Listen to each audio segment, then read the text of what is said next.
chez les parents, dans les établissements scolaires également. La pression monte d'un cran et la pression monte davantage avec cette sortie des membres du collectif OTS. Entendez par là, on a trop supporté.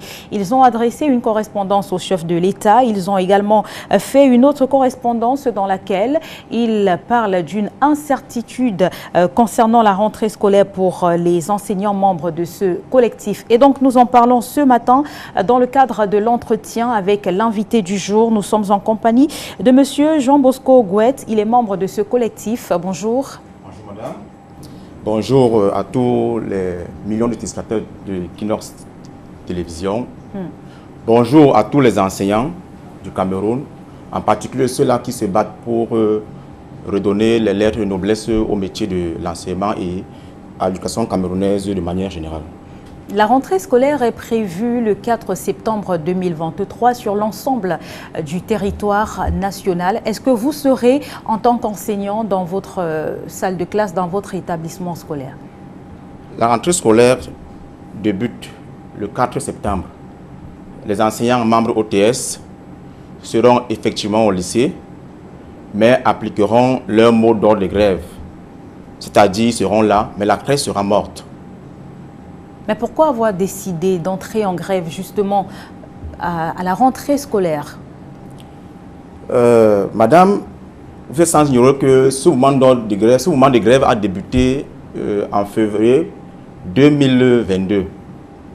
Et en mars, le RGPR, dans sa communication, a envoyé une note afin que les différents problèmes des enseignants soient solutionnés.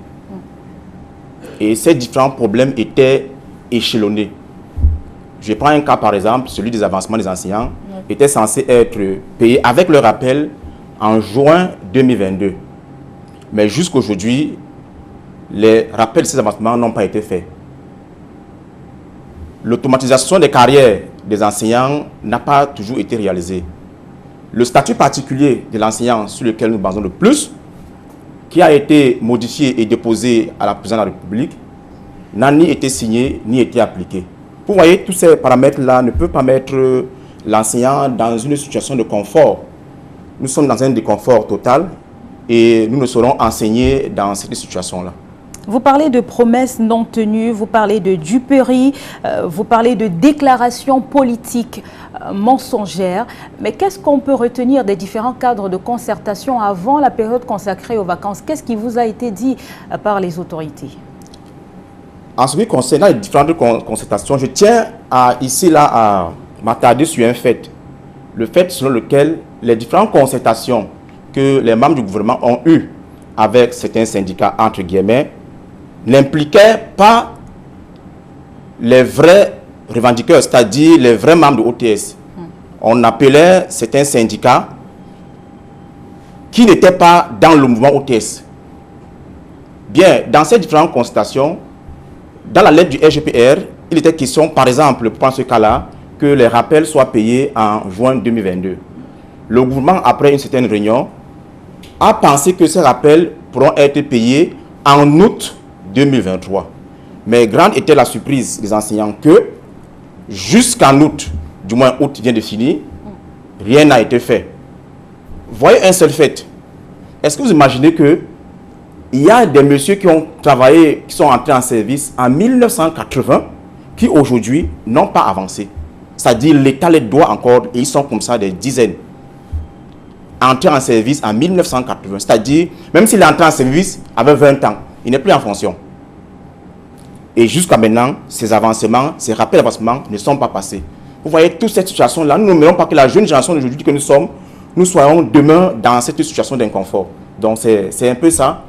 C'est vrai, l'État s'est battu à payer certaines choses. Je prends le cas par exemple des rappels des 2 tiers qui ont été échelonnés sur, je pense, 15 mois, si je ne me trompe pas. Beaucoup ont eu ces rappels, mais il y a encore une grosse dette qui reste, celle qui concernait par exemple les avancements, et il faut tenir compte de cela. Le programme de dépurement de la dette des rappels des avancements a été échelonné jusqu'en 2025. Tenons-nous très bien, pendant que je vous parle là, certains ont avancé, ne l'ont même pas encore dans le salaire. Donc, d'ici 2025, par exemple, la dette sera allée encore de manière exponentielle. Donc, l'État va continuer toujours à devoir les enseignants. C'est ce que nous ne voulons plus. Est-ce que ce ne sont pas les divisions que l'on observe justement au sein des différents collectifs, des différents regroupements qui font en sorte que l'on traîne justement dans l'accomplissement des promesses qui ont été faites aux enseignants jusqu'ici? Ce que vous dites est fondé, il faut le reconnaître. Certains enseignants, je vais dire comme cela, de foi un peu douteuse, ont pris un autre côté, traitant les membres d'OTS patriotes que nous sommes comme si nous, on n'aimait pas ce pays. Pourtant, c'est même nous qui sommes les vrais patriotes de ce pays, parce qu'on veut changer cette dynamique.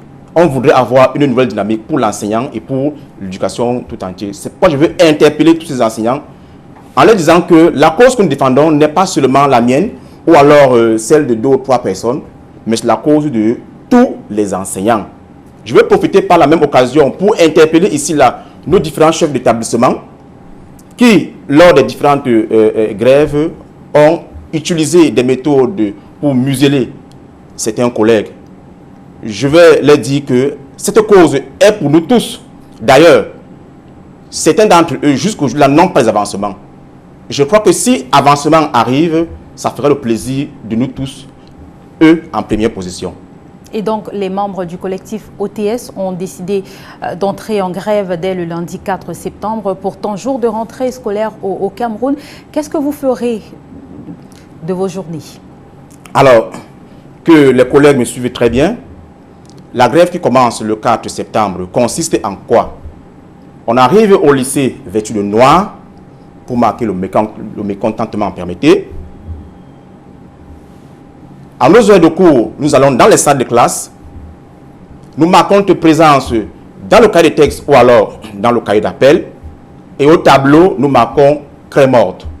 Après cela, nous reprenons notre mallette pédagogique, nous rentrons dans la salle des professeurs pour les lycées ou les collèges qui en ont, et pour ceux-là qui n'en ont pas, on se retrouve à la cour, on prend les photos et les vidéos pour les publier dans les différentes plateformes de communication de OTS Patriotes. Mais ça, c'est un processus qui est déjà connu. Vous l'avez fait par le passé. Ce n'est pas comme si c'était un élément nouveau dans vos différentes revendications. On vous a toujours vu arriver dans les établissements scolaires vêtus de noir, écrire sur les tableaux Opération Craie morte, entre autres. Qu'est-ce qui vous fait croire que cette fois-ci, il y aura un changement?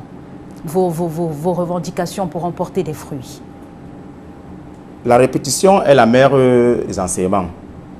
L'enseignant ne peut se battre qu'avec les moyens dont il dispose. Et les moyens les plus efficaces que l'enseignant dispose, c'est notre craie, c'est notre savoir. La chose qu'on ne peut pas nous prendre, c'est le savoir.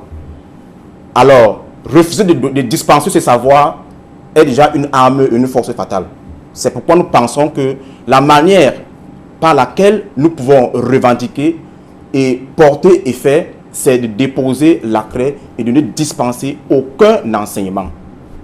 Alors, M. Gouet, vous êtes enseignant aujourd'hui. Si on vous demandait qu'est-ce que vous attendez concrètement ou alors de manière un peu plus précise, un peu plus ponctuelle, s'il fallait résoudre un besoin dans l'immédiat concernant les revendications des enseignants membres du collectif OTS, ce serait lequel selon vous? Ok.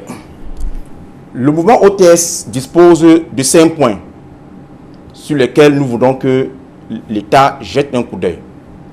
Le premier point, c'est la signature et l'application du statut particulier des enseignants qui a été déposé à la présidente de la République en mars 2022.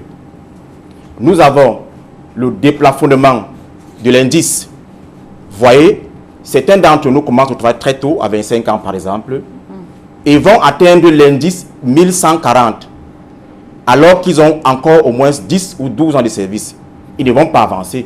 Par contre, dans d'autres corps de métier, la fonction publique, continue à avancer jusqu'à l'indice 1400 pour certains. Le troisième point, c'est celui du paiement de la dette totale et immédiate de l'enseignant. Nous avons, c'est en quatrième point, si je ne me trompe pas, le recrutement massif des IET formés dans nos différentes écoles normales d'enseignement technique.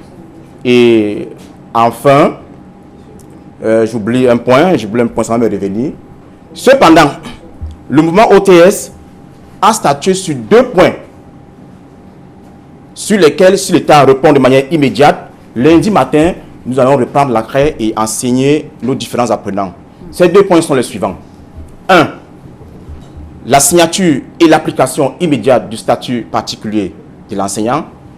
Et 2, nous avons le paiement de la dette totale due à l'enseignant. Le 5e point dont j'oubliais tout à l'heure, madame, je vais revenir là-dessus, c'est l'automatisation des différents actes de carrière liés aux enseignants. D'accord. Je ne saurais finir ce propos, madame, sans revenir sur un démenti. Non, on ne va pas évoquer ça vraiment. Ce qui nous préoccupe, ce sont vos revendications et ce que vous attendez des autorités. Notre souhait, en tout cas, c'est que lundi, effectivement, vous soyez présents dans les salles de classe pour dispenser le savoir et que vos promesses, bien sûr, trouvent un écho favorable auprès des autorités compétentes. Donc, ceci étant, M. Goët, nous allons simplement vous dire merci d'avoir répondu présent à notre invitation ce matin. C'est moi qui vous dis merci et le groupe OTS, par ma modeste voix, pour l'opportunité que vous nous donnez de pouvoir nous exprimer et de soulever nos différentes difficultés. Merci. Rendez-vous lundi et on le souhaite vivement dans les salles de classe avec les cours qui seront dispensés aux différents apprenants sur l'ensemble du territoire national. L'enseignant mérite son salaire naturellement comme tous ceux qui exercent dans les autres domaines.